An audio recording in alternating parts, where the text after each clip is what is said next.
This is AKASO Brave 7, and today I'll show how you can check the SD card capacity on this device.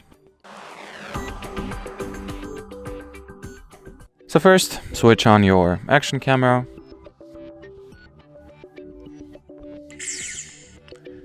Next, swipe downwards from the top part or top edge of the display and go into Preferences.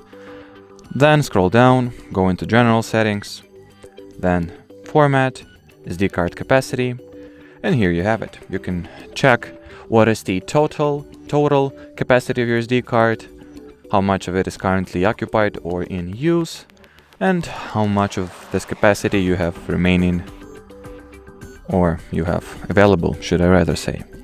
And well, as far as this video goes, that'll be it. Thanks for watching, and bye-bye.